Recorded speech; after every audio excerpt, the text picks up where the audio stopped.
Today, I'm here with Marcia Griffin. She is the founder and CEO of HomeFree-USA. Thank you for being here, Marcia. Oh, it's a pleasure. Thank you for having me. I feel like I'm at home here at Mortgage Bankers Association. Well, you and I have known each other for several years now. Yes. I'd like you to explain what was the spark that ignited HomeFree-USA? That is a really, really great question, because HomeFree-USA is a part of the community side of the mortgage industry, quite frankly, the community counseling side of the industry. And actually, Marcia, I have to say that the idea for HomeFree-USA was germinated at an MBA conference. Really? It's so funny. I mean, there's just so many ties with you guys, even from when I started, this is almost 30 years ago, to today. But just to give you a little bit of background here, when I was in college, look, I did not know what I wanted to do. My husband Jim came to Fisk University, which is a historically black college and university in Nashville, to recruit. He was recruiting for the Wharton School.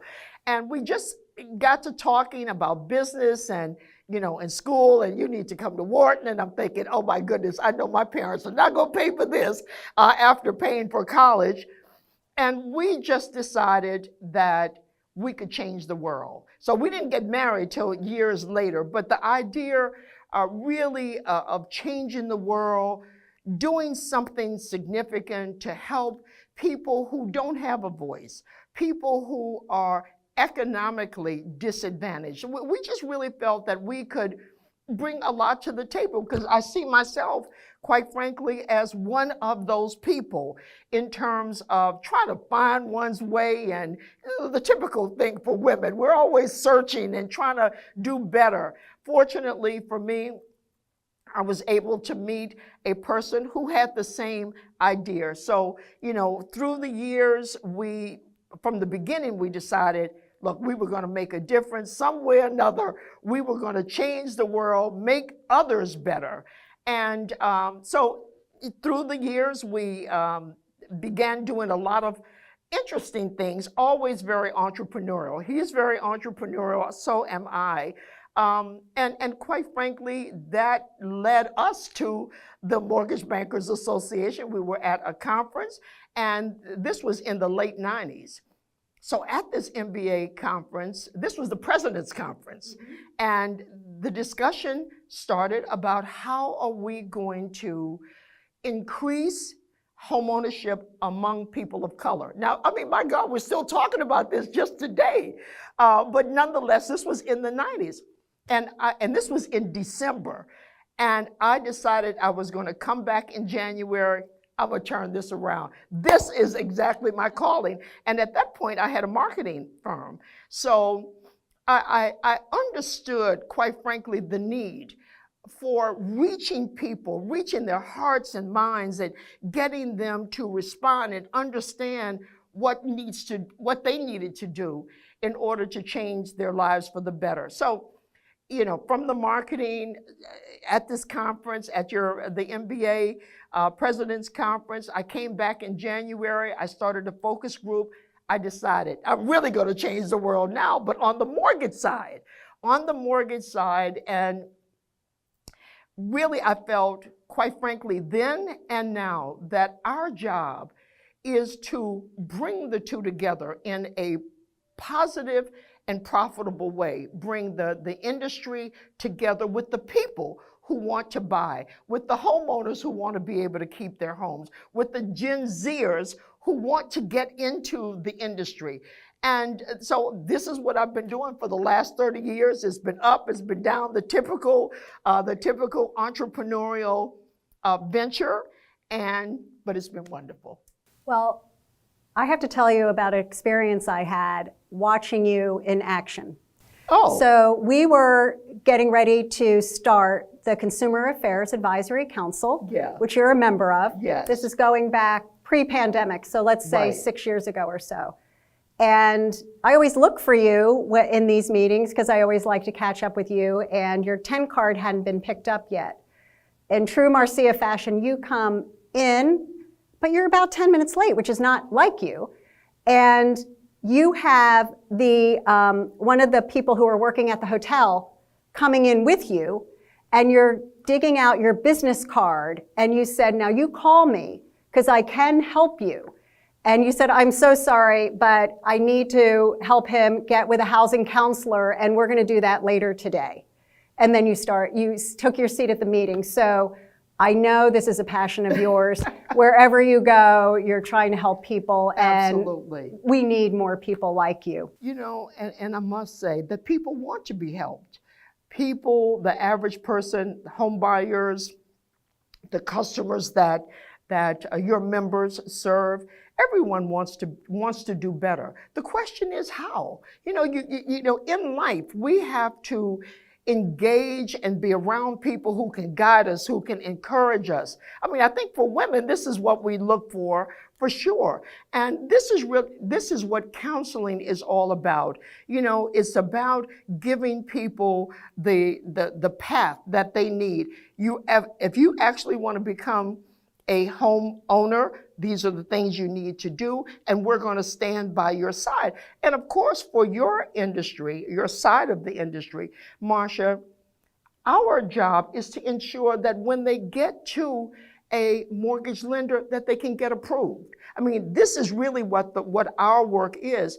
And I think that so often counseling organizations are not recognized for the value that they bring to get people approved. Now, and which means that we need to reach out to more people, bring them into us, and the ones who are ready to go, get them to a lender. But there are millions of people who are almost ready, but not so ready. Many just need encouragement. Many, you know, they just really don't know what the first steps are. They don't know who to trust. They don't know what to do next. And this is our job. And so in working and counseling people and guiding them, quite frankly, we want to, and it's very important that community organizations, counseling organizations, partner with MBA members to show the world, look, we're together. It's about business. We do one thing, you do another. The realtors have another job, but we've got to work together. But our job is to make sure that people understand that where there's a will, there's a way. You know, that they can do it, you know, but we've got to work together, and you have to have a roadmap. We call it a map, a mortgage achievement plan. So this is what we do, and we're very proud. And we're even more proud of the fact that none of the people who have been through the HomeFree-USA pre-purchase program have gone into foreclosure. Wow. None. Wow. 30 years in the making. 30 years in the making. Now, let me just say, this is not because we're miracle workers. It is really because we preach and teach on the pre-purchase side. Guys, look, if you have a problem, anything happens, somebody gets sick, lose a job, whatever, call us first, because you have got to keep your house, and we're going to make sure that we work with you in order to do so.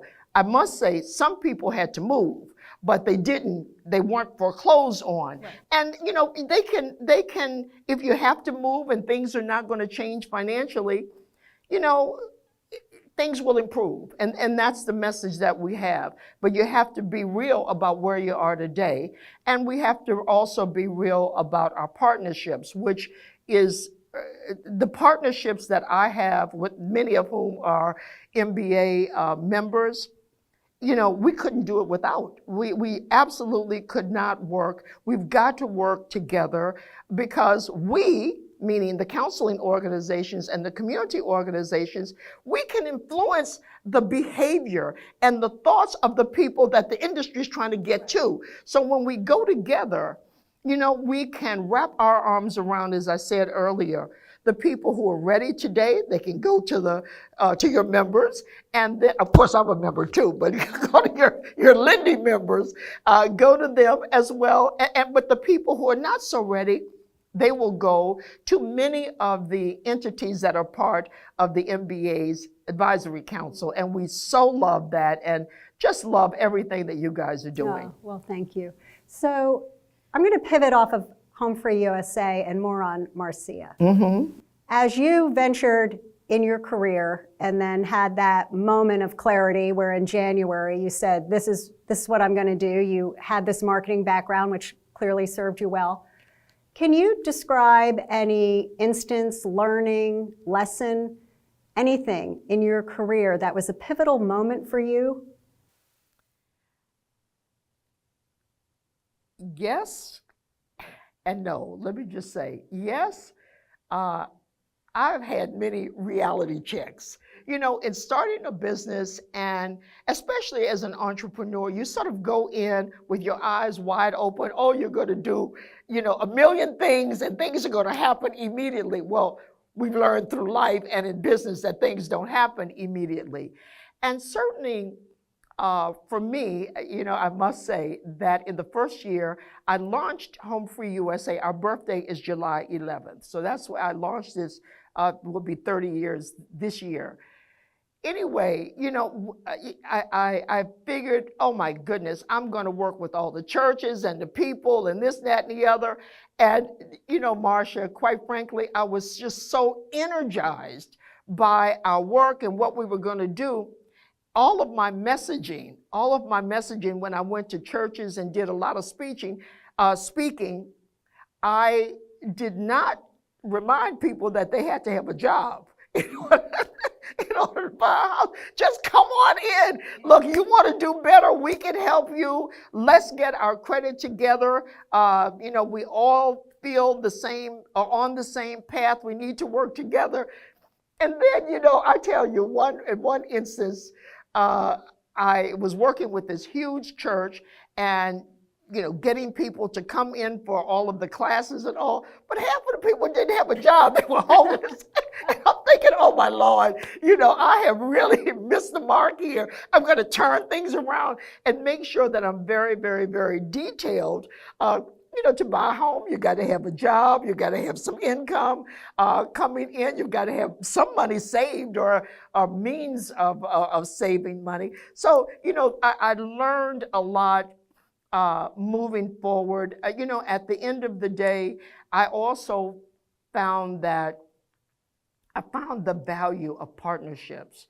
Partnerships on the personal side, as well as on the professional side. And I must say that I've learned a lot from you guys with mPower. Just the quality of the speaking, the gifts, just the quality of how things are done. I've modeled many of my conferences behind you guys. So, you know, you've got to get out here, you've got to learn. You've got to learn, you've got to see things, you've got to know people who are doing bigger and better things and try to learn from them. In terms of the partnership, so quality of work is very important to me. And partnerships are also very important. In the mortgage industry, one thing that I feel is that many of our mortgage leaders need to get closer to the communities in which they serve. Now, when I say that, I mean closer with a person or an entity that can vouch for them. You know, so when you have a person like HomeFree-USA or any nonprofit organization that's working with one of your members, a big bank or an independent, for us to say how great this entity is, it's important. It is important because trust is a big factor when we're talking about this kind of money. So we've got to work together. The partnerships are important. The quality is important. The customer experience is important. People have to think well of the people that they're dealing with. I mean, and you know, this is kind of personal. People work with people who they like and trust. And so by working together, and I've done much more of that through the years, and the partners that we have now are extraordinary, and I love them, and we couldn't do without them. So that's on the for-profit side. On the nonprofit side, well, I have 54 organizations around the country. And what I'm really proud of with them, not only are they great performers, but we're very, very diverse. So I feel that, you know, we represent in the HomeFree-USA network, we represent the new America, the real America, where you've got people of all races and cultures and colors coming together to learn from each other, to be about business, to understand, you know, how we can deliver the kind of ROI that our partners are looking for. And yes, we are nonprofit organizations, but nonprofit doesn't mean no profit. What we're doing, we are a public benefit corporation, so our money goes back in to reach more people, to teach more people, to guide people so that our world, our people will feel better and be better. That's very inspirational, and it leads me to my very last question, because you're the perfect person to answer it. What advice would you give to everybody who watches this on what we need to do to attract and retain young professionals, right? Our industry is that of an older generation, and we're trying to attract and retain diverse young talent. What do we need to do? What's your advice? Because you're reaching out and you're bringing all these young professionals together. Excellent question. And yes, our next generation of leaders are the Gen Zers.